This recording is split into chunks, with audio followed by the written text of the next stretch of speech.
Why, yes, I believe we shall. Oh, I got a live one here.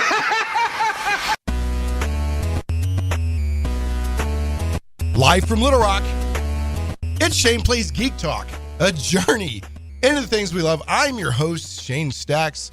Thanks so much for joining us, whether you're listening live over the air in the Little Rock, Central Arkansas area, or if you're listening via the stream at 96.5fmtheanswer.com or maybe on iHeartRadio. And Gene Turnbow over at Krypton Radio is working out a way to get the show simulcast live on Krypton Radio. So that'll probably be coming soon. But right now, if you're here listening to this on Krypton Radio, you're a week delayed.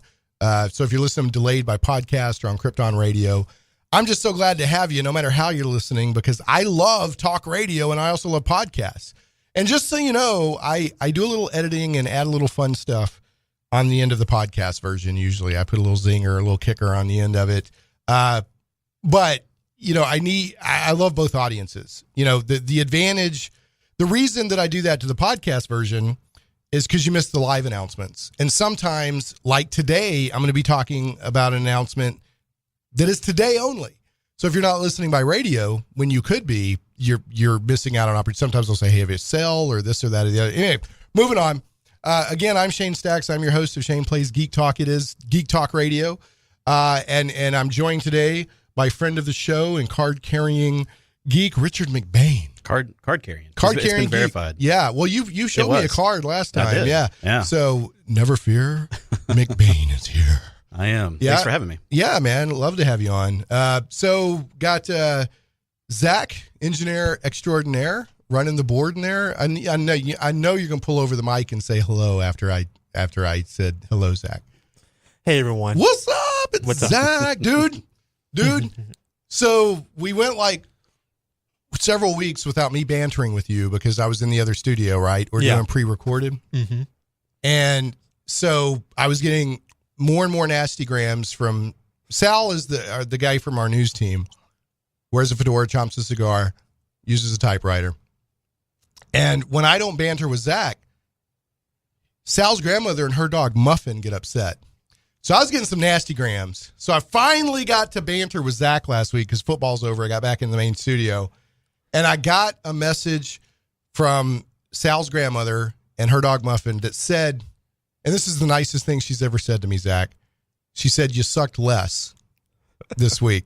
Yeah. So, yeah, we're making progress. It's the power of Zach. Yeah, we're breaking that Nice. ice. We're breaking that ice, Zach. So we got a banter again. Hopefully this counts as banter. I saw last night that you were agonized because you had to choose between football and Agents of S.H.I.E.L.D. Yeah. So is that, yeah. So, I mean, in the modern multi-device screen that you couldn't solve that? No, I want to watch one thing at one time. I'm not the guy You're not allowed to do that as a millennial, Zach. I just don't There's want to. There's something wrong with you. Yeah, I don't want to. I'm not one of those people. I don't like to watch two things at once, Me but too. I work.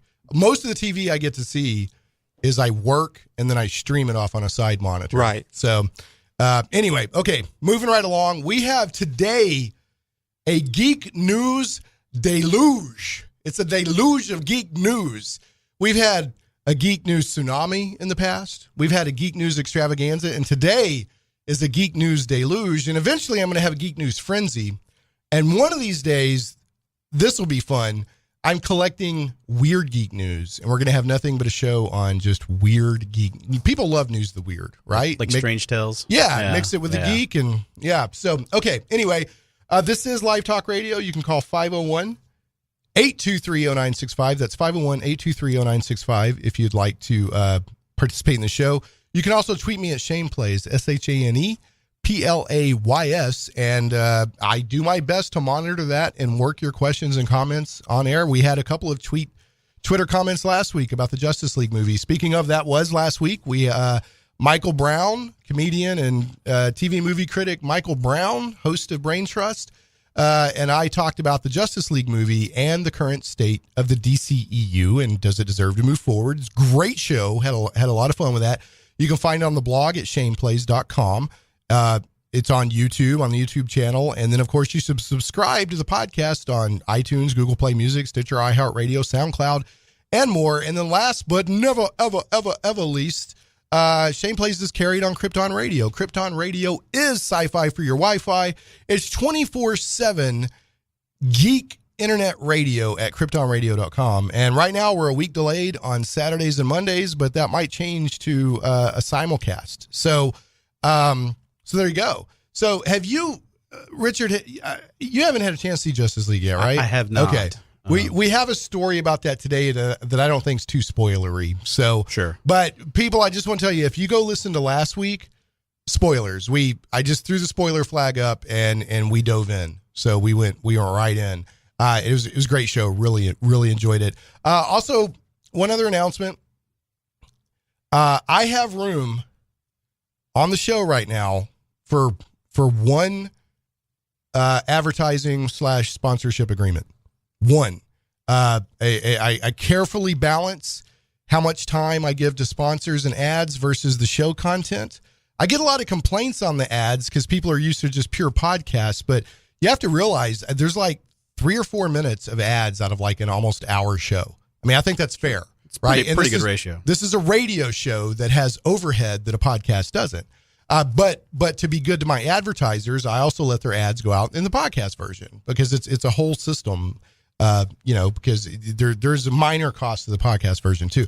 I have room for one sponsorship, and I don't want to just quote unquote run an ad for you. I want to build a relationship. I like to build relationships and be proactive with my sponsors and my advertisers, because I want us to both be successful. I want us to both look at this as like, this was a successful relationship. I will run your ads on air. I do a lot of social media promotion for my sponsors that is not even in the contract. I just do it. Anybody who follows my social media knows I pump my sponsors all the time. And that's just an extra added benefit of because I want them to succeed. In fact, I think I have at least one sponsor who said they signed back up with me because of all the social media promotion, right? So not that they didn't value the radio, but that was the value add that really impressed them because I just did that for them. Anyway, you can go to shaneplays.com and there's a link there about advertising and promotion opportunities. So again, and I've already got a game store, a tabletop game store. I've already got a comic book store. I'm not taking another one out to be respectful, right? It's got to be non-competitive. However, if you were a video game store, that bring it on. Or if you're a game store that offers used inventory and I have a game store that doesn't have used inventory, we could talk about your used inventory. So, but I don't want to directly compete to be I want people to win. So, okay, that's enough of that.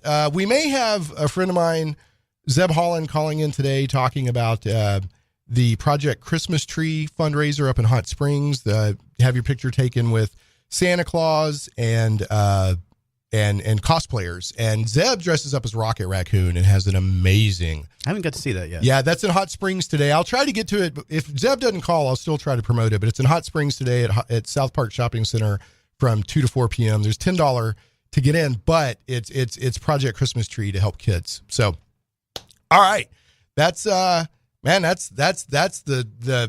housekeeping notes. Say, you cleaned house. Yeah, we hit the housekeeping notes. So, Zach, go ahead, and we're probably going to hear this more than once today. Turn on the microphone in the super secret microphone in the newsroom, and let's see what's going on. Yeah, there we go. Yep, working hard on a Saturday, folks. Remember, for every $1 of Patreon support the show gets, the news team gets a penny an hour raise, and the more Patreon support I get, the less ads.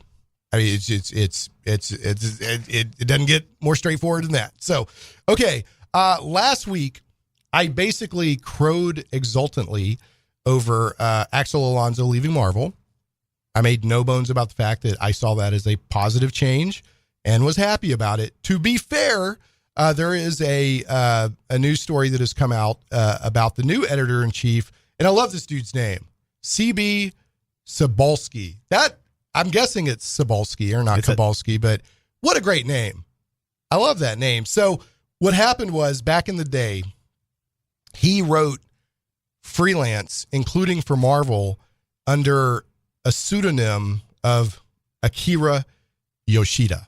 And the news story I'm referencing that'll be in the show notes on the podcast if you're listening to this delayed, go to shaneplays.com and there'll be show notes with the links that we discussed today. I'm linking Bleeding Cool because, in my opinion, they had the best coverage of it. And also, I guess they worked for a while to try to break the story. So he worked under a pseudonym of Akira Yoshida.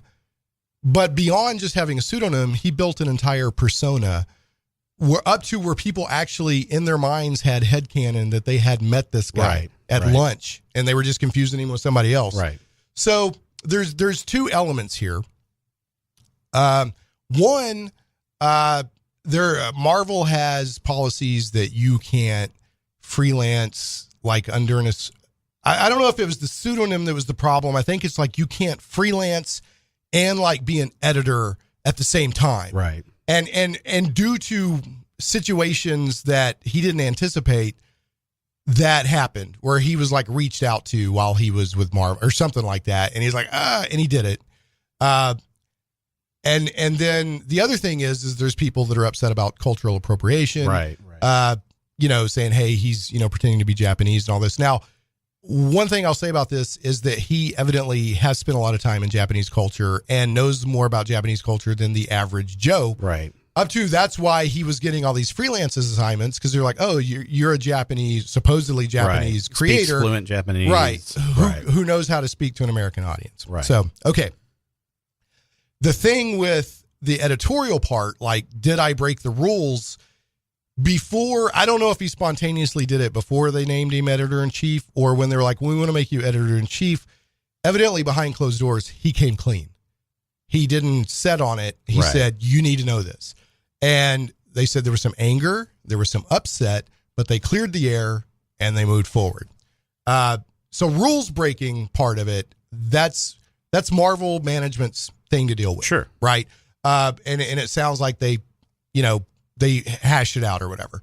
The cultural appropriation thing, that is how bothersome that is subjective up to each individual person. Right.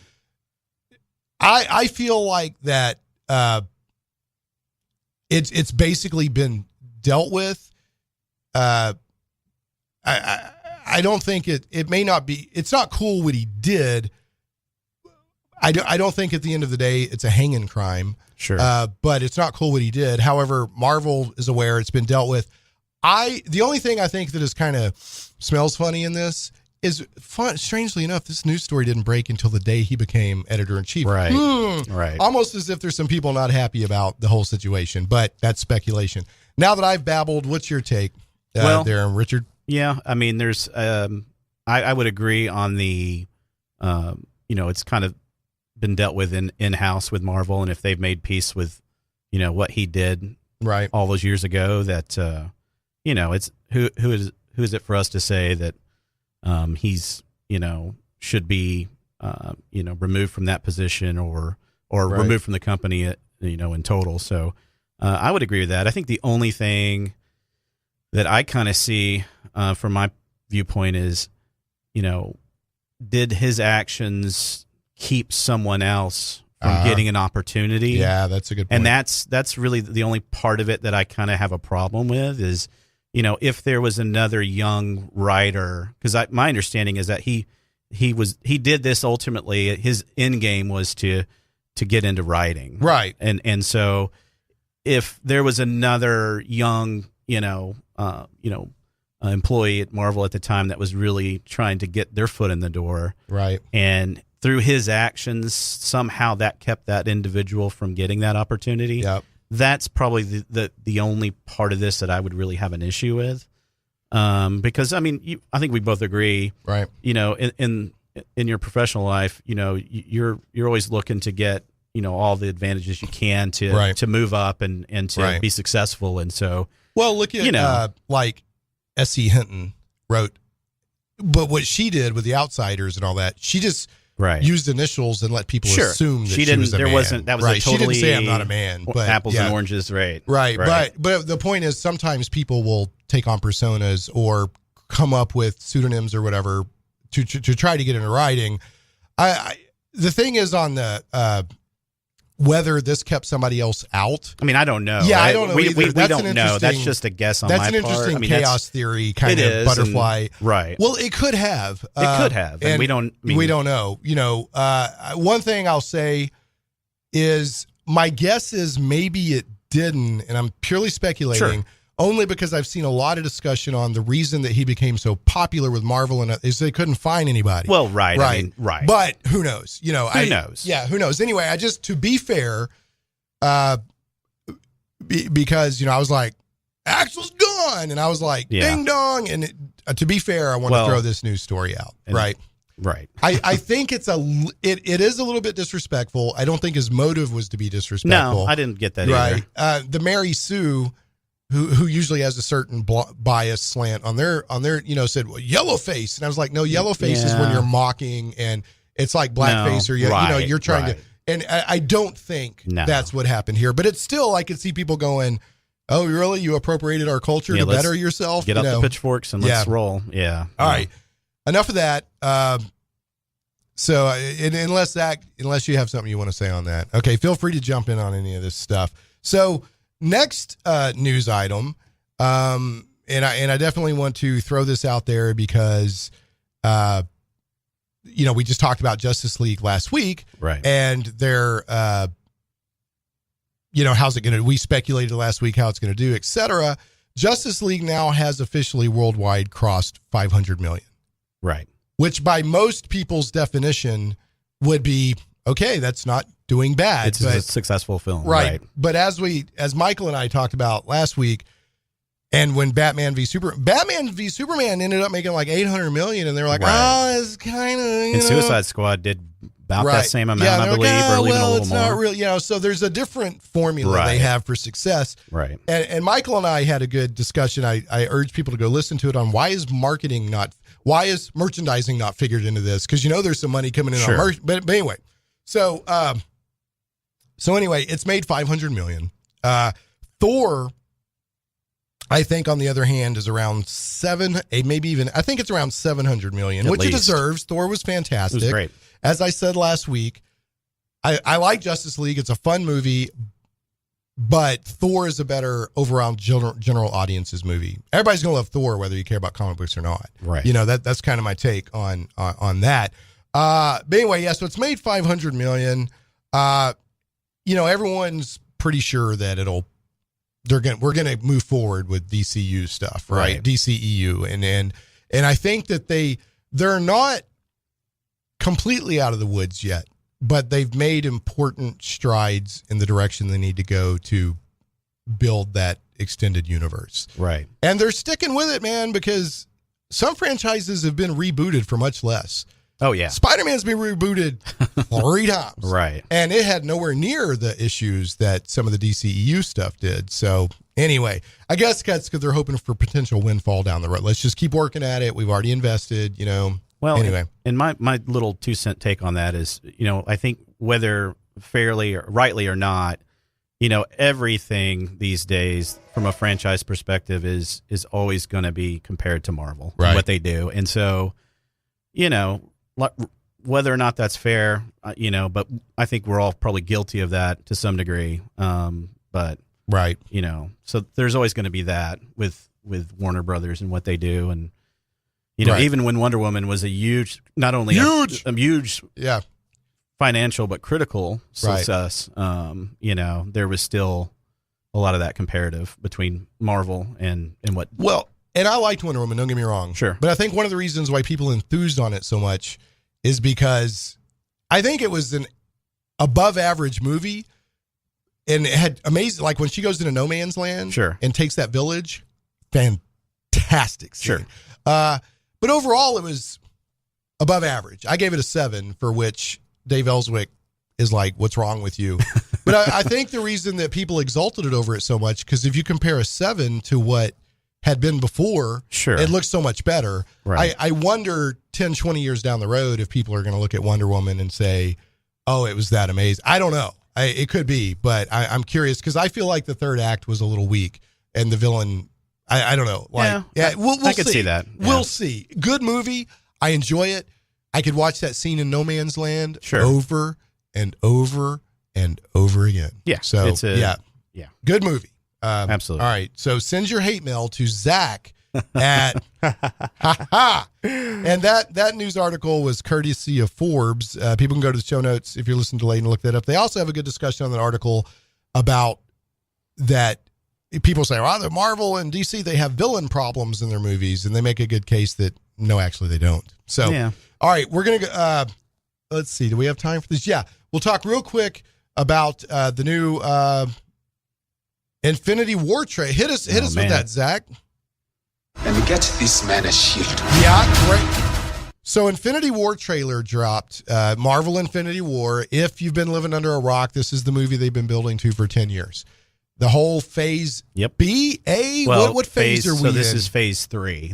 Infinity War is going to close out phase 3, and it will then, after that, launch. I believe the Captain Marvel movie, to my understanding, will be the beginning of phase 4. Phase 4. Right. Okay. So, yeah. So, trailer dropped. The world lost its mind. Can't believe the internet didn't drop. Yeah, exactly. Very powerful trailer. Oh, yeah. It was enjoyable.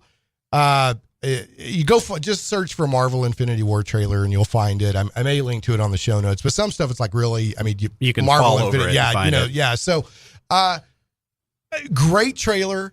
The things I guess that stood out to me were Spidey.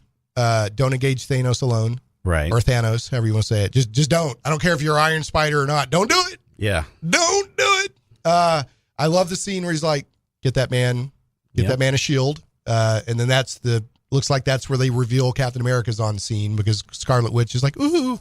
Well, that sounds demeaning. She's excited he's there. Yes. Like you see relief in her face, right? Right. Vision looks like he's taking some lumps.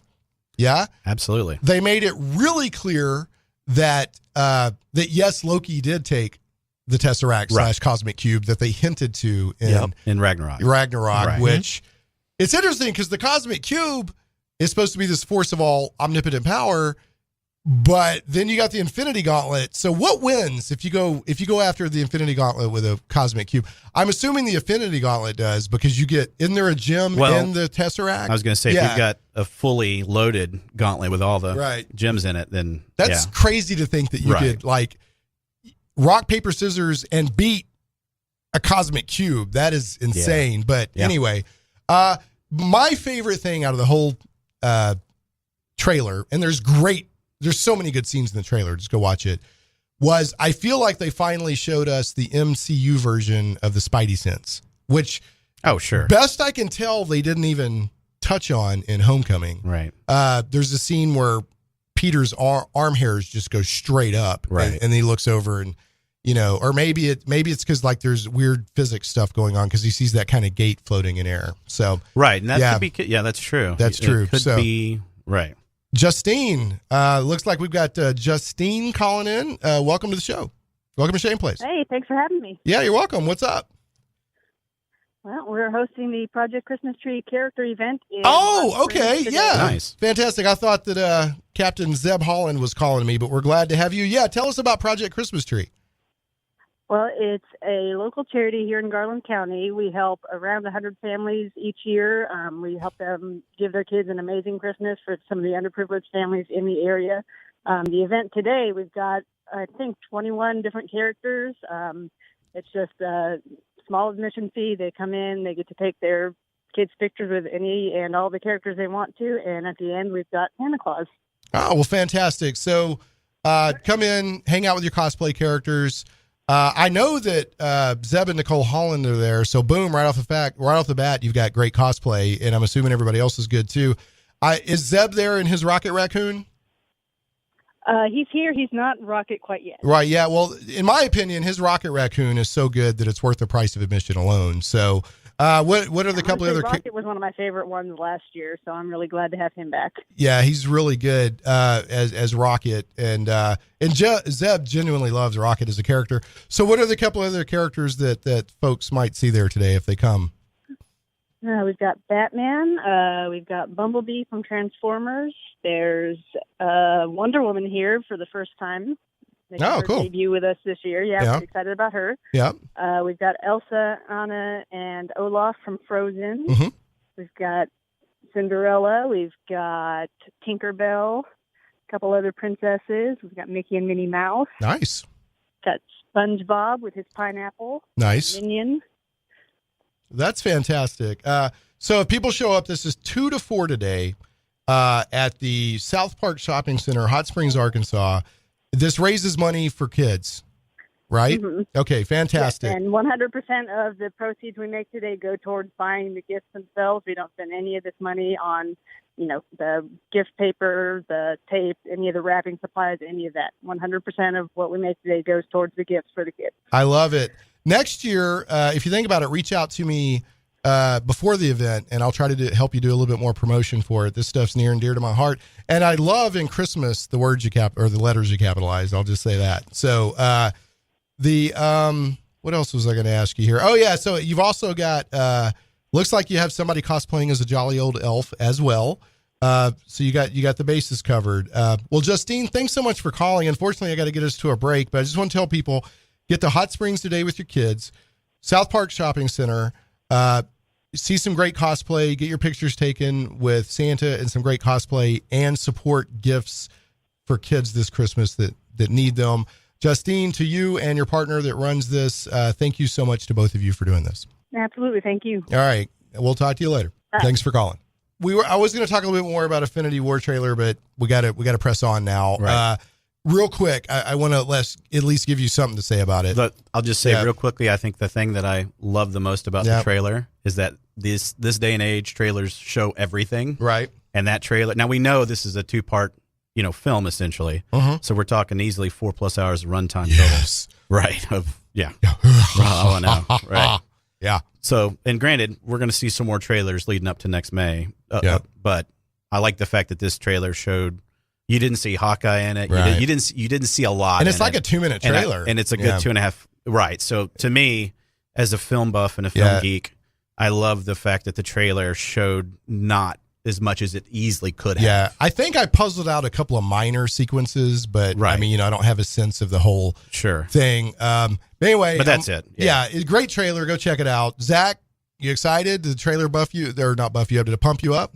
Well, I don't want to say it excited me, but, I'm just ready for the movie. Yeah. Trailers don't do that much for me these days. They normally don't me either, but this one I really got into. Okay. I really enjoyed it. So just give me the movie. Yeah. All right. Okay. Fair enough. So yeah, people get excited over trailers these days like they used to get for a movie. Yeah. Trailers are a big deal. All right.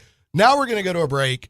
We got a lot of news. When we come back from the break, we have news on several TV shows, geek TV shows getting renewed, plus a new geek TV show that's coming, and we have some really cool Star Wars The Last Jedi news. So stay tuned when we come back on Shane Plays Geek Talk.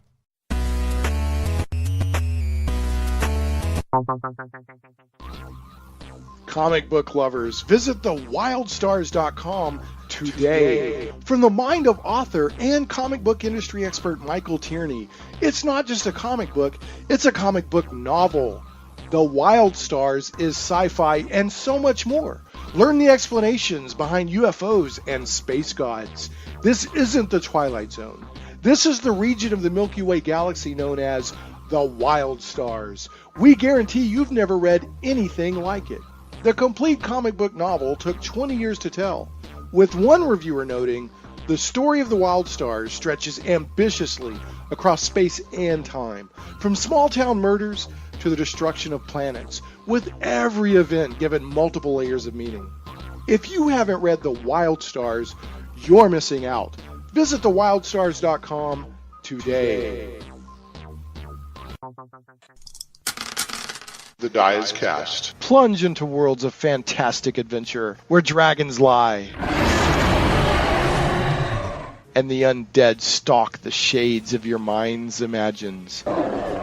Where creatures of legend plunder wealth through the horror of their passage. Monsters grim and foul hold the ecstasy of gold and the renown of glory. All this and more awaits you and your friends in the unlimited, fantastic world of the Castles and Crusades role-playing game from Trollord Games. Visit your friendly local game store or Trollord.com to get your copy today. A rules-light, adaptable game that has stood the test of time. 12 years in constant publication with no new additions, Castles and Crusades is the original, easy-to-play attribute check system. Join us and unleash your imagination. Visit your friendly local game store or Trollord.com to get your copy of Castles and Crusades today. Shane Plays Radio is blessed to have sponsors, and we appreciate them very much. However, did you know that you can also support the show as an individual for as little as $1 an episode? Simply go to patreon.com/Shane Plays.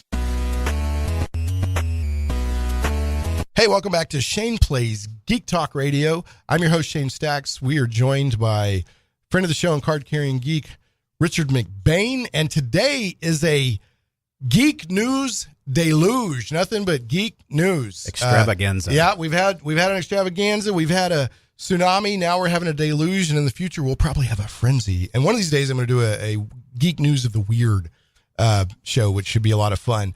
Zach is also engineer extraordinaire, who is also a geek, is chiming in on occasion. Don't forget, we had a call right before the break. There is the Project Christmas Tree community-wide fundraiser in Hot Springs today from 2 to 4 at South Park Shopping Center, where they are raising money for kids. 100% of the proceeds go toward buying gifts for kids that need them. And it's from 2 to 4, South Park Shopping Center. There is an admission fee, but that, again, is for charity. And you can get your picture taken with all kinds of cosplayers, including Bumblebee, Mickey and Minnie Mouse, Elsa, and Rocket Raccoon, among others, and the jolly old elf himself. Santa Claus is there cosplaying as himself. So it's kind of a meta. It's a very meta. Yeah, it's a very meta thing. Yeah. So call-in number, if you'd like to call in, is 501-823-0965, or you can tweet me at Shane Plays, and I'll do my best to work your questions or comments into the show. Now, plugging right along, because we have a ton of news. Shotgun round. Yeah, shotgun round. This will have to be a shotgun round because we got a ton of news to cover. All right. We have three geek shows that have already got renewals to talk about. One is, and we'll talk about two of them on their own, and then hit the other. And then we have a beloved property is coming to a TV series, so that's going to be interesting. Now, so keep listening. But first, and this doesn't surprise me at all, Richard. Discovery renewed for second season, Star Trek Discovery, which is, of course, on the CBS All Access streaming service, not network TV. This doesn't surprise me. I'll tell you why. Now, let me be clear. This isn't my cup of tea for Star Trek, but a lot of people like it. Yes. Yeah. Okay. So fair enough. But even if it had been an unmitigated disaster, because of what CBS has riding on this, because they've changed the tone a little bit, they changed some. I mean, they're getting more mature with some of the language and the themes and stuff. But it's also kind of the flagship, if you will, for their all access, right? Absolutely. So they're going to stubborn it no matter what for 2 or 3 seasons, right? Because it's an experiment when it comes to all access, So that's my feeling. This didn't surprise me at all. They could have been like, we hate Star Trek and we nobody wants it. They would have kept it going at least one more season, in my opinion. So does it surprise you that it got renewed? No, I think we both agree that, it was.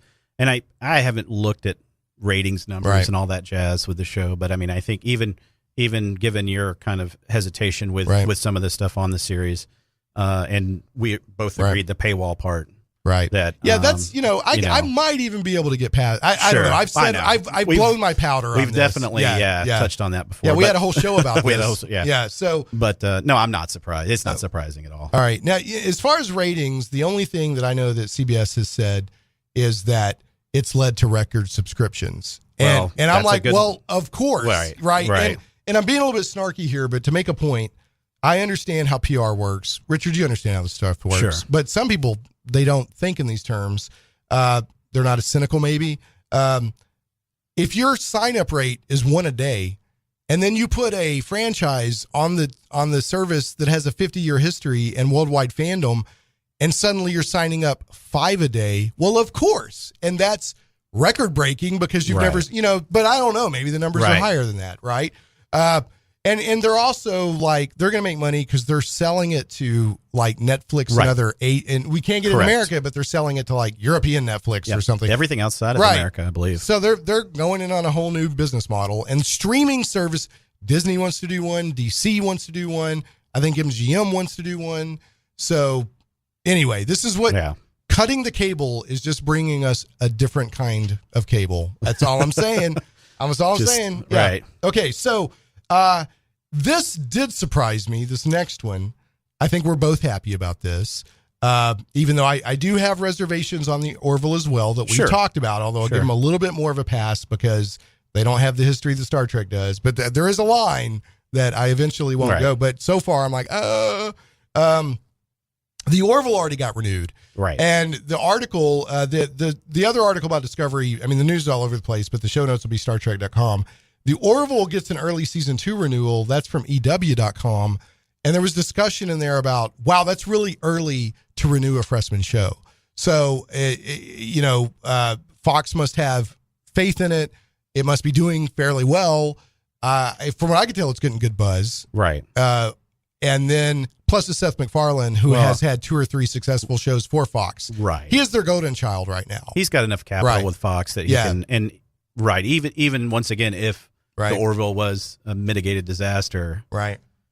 Yeah, he's got enough capital with them to, I mean, Family Guy's just made them tons of money left and right. Yeah, and there's another show or two that he's done. Oh, he redid Cosmos and which some other I stuff. loved. Yeah. Thought was amazing. Yeah. Now, Seth MacFarlane, like, I don't enjoy his full-on, like, frat boy humor on steroids, but he's an intelligent, cool dude, and I think it'd be a fun dude to hang out with. And and when he's like, a lot of the storytelling he's doing in the Orville is good.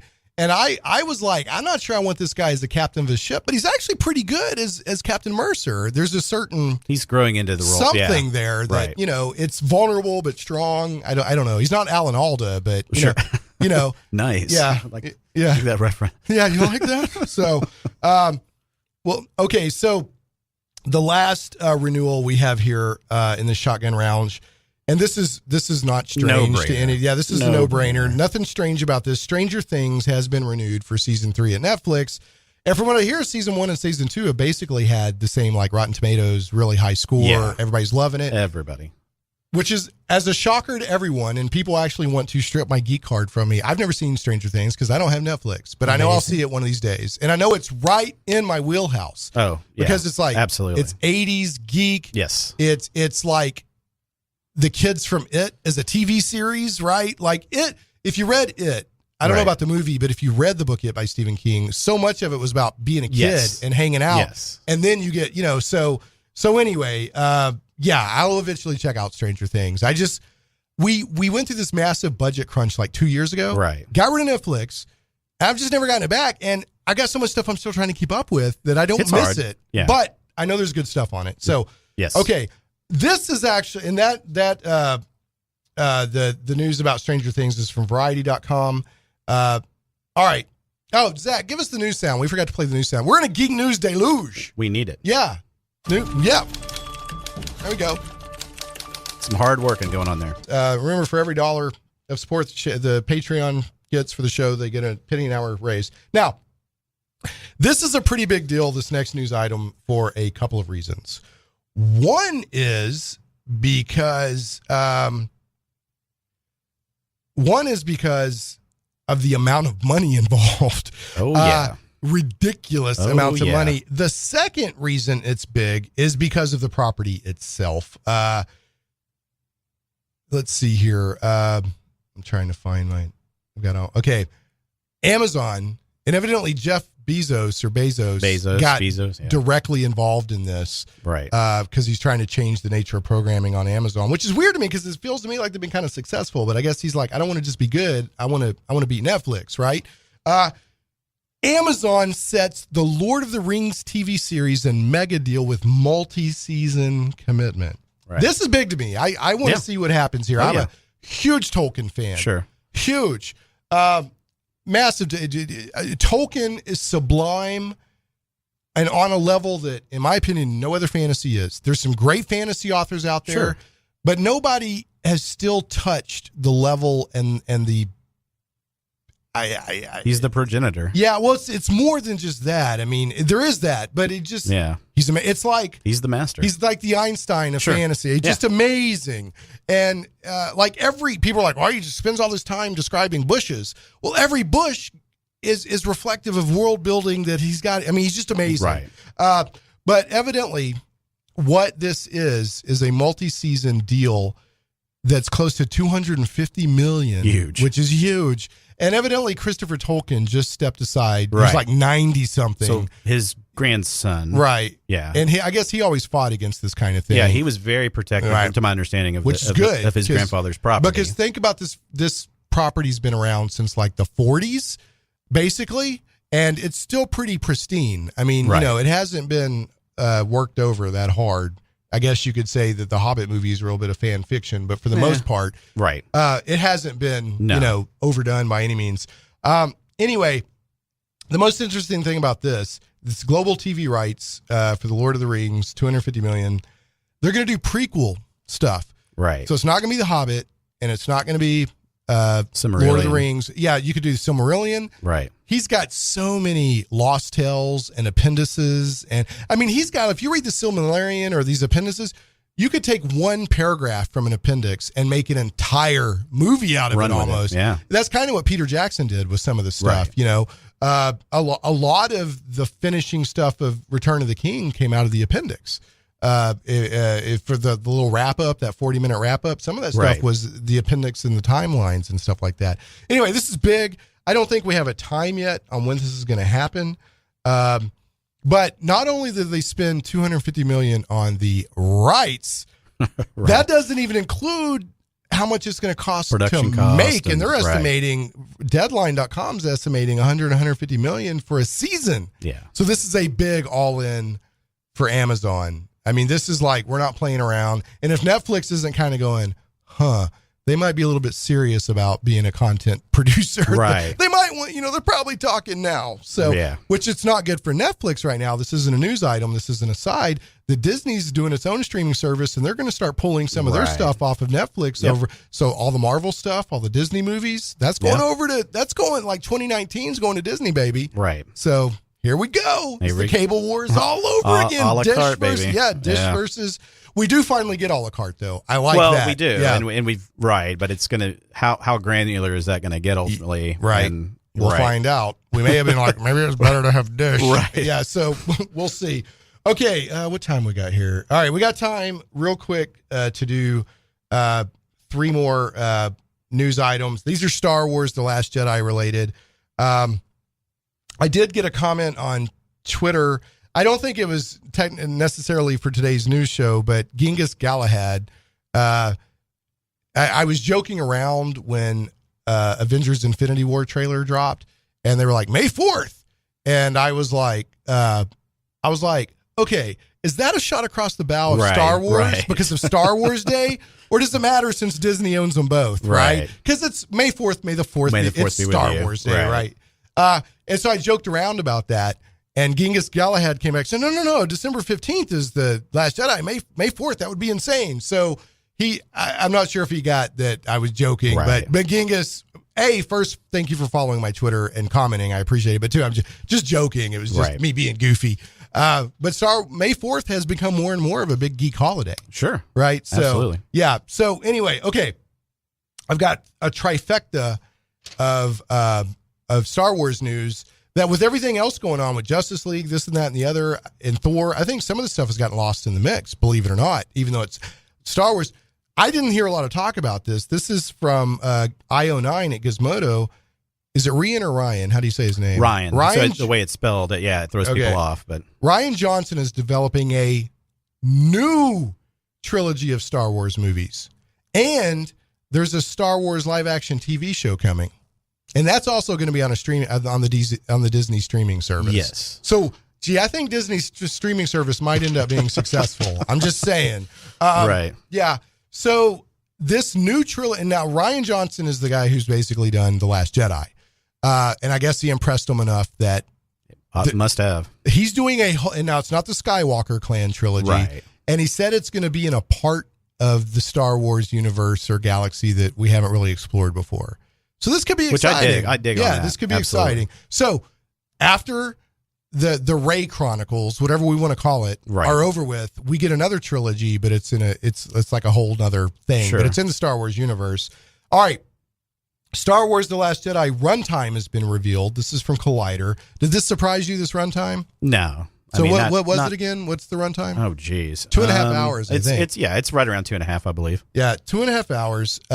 So that's pretty standard it's for. it's the longest. If you go to this Collider article, they compare all the different Star Wars movies runtimes, and let's see. The original 3 were like right at 2 hours. I was going to say right around 2-ish, right? Yeah, and let's see. Out of everything, prequels, name it, plus a Star Wars story, Last Jedi will be the longest, which is fine with me. Sure. Peter Jackson proved if you could tell a good movie, Right. tell a good story, he's like, really? It's been 3 hours? Exactly. Didn't even notice, right? Right. Yeah, the shortest one evidently was Star Wars A New Hope at 2 hours, 1 minute.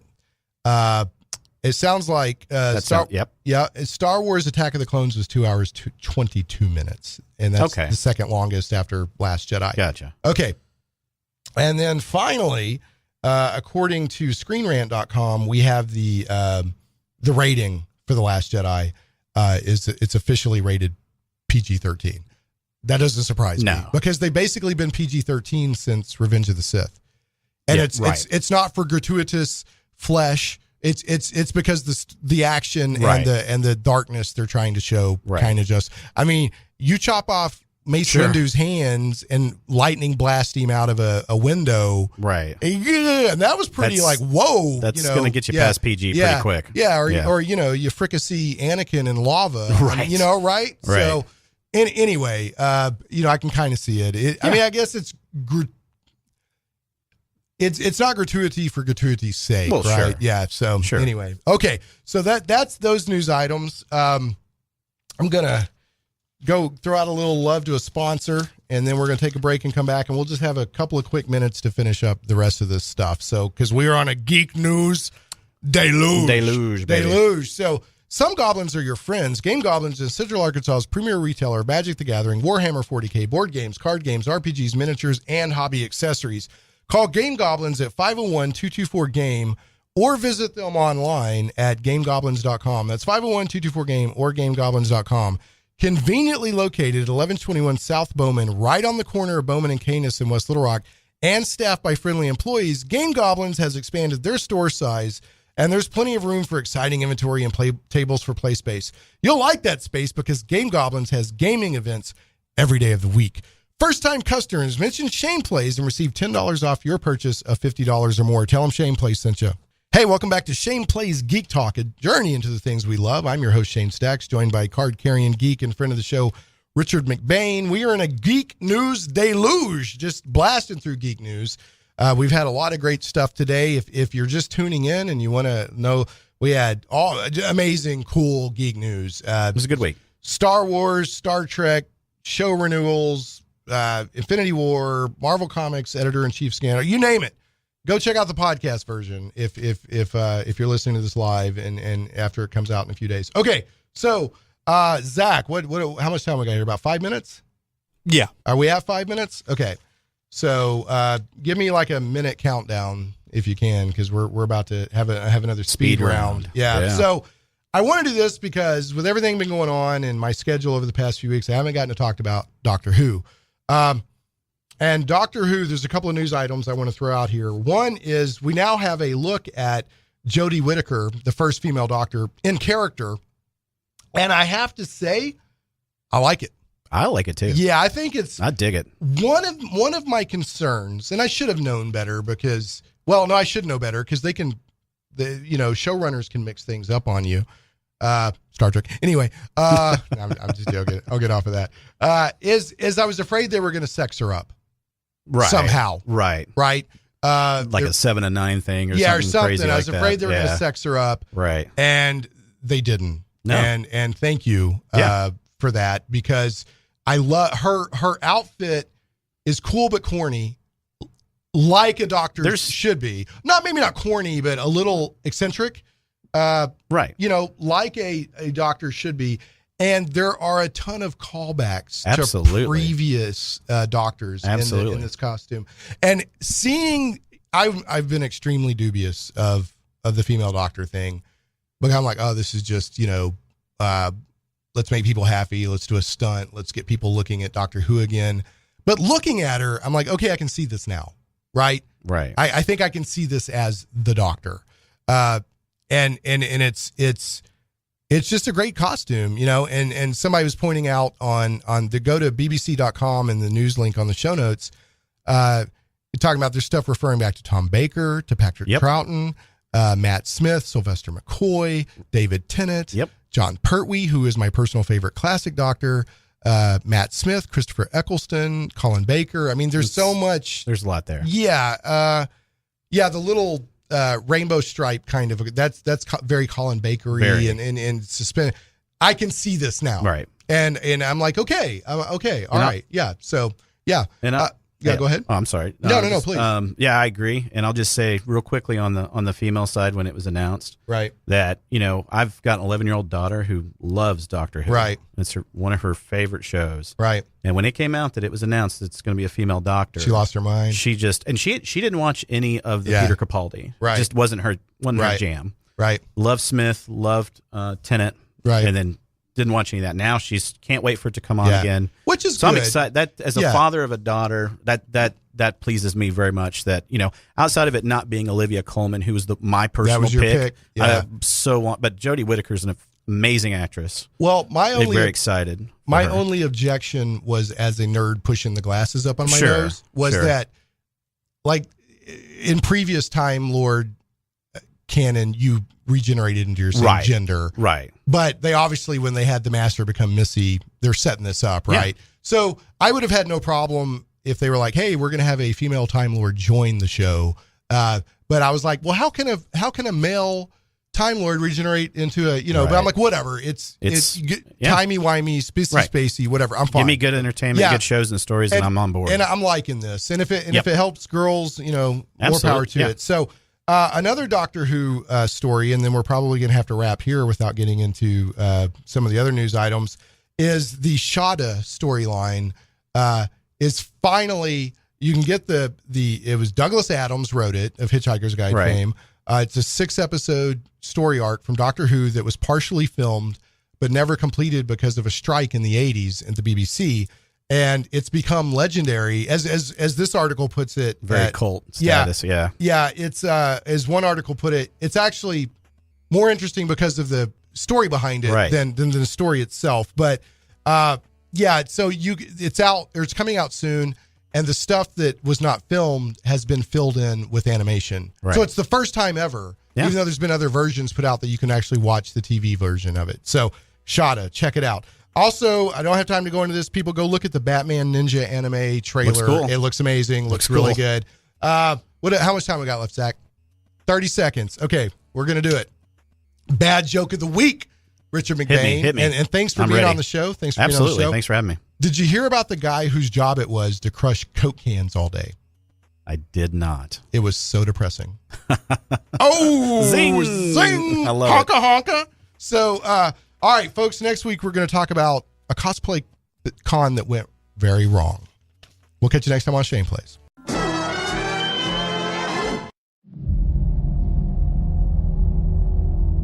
There was an idea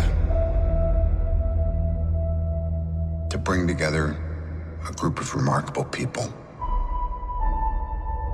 To see if we could become something more.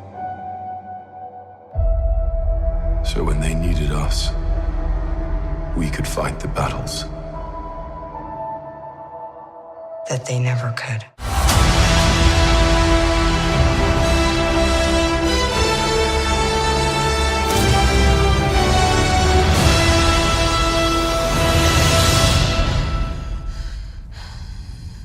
Who the hell are you guys?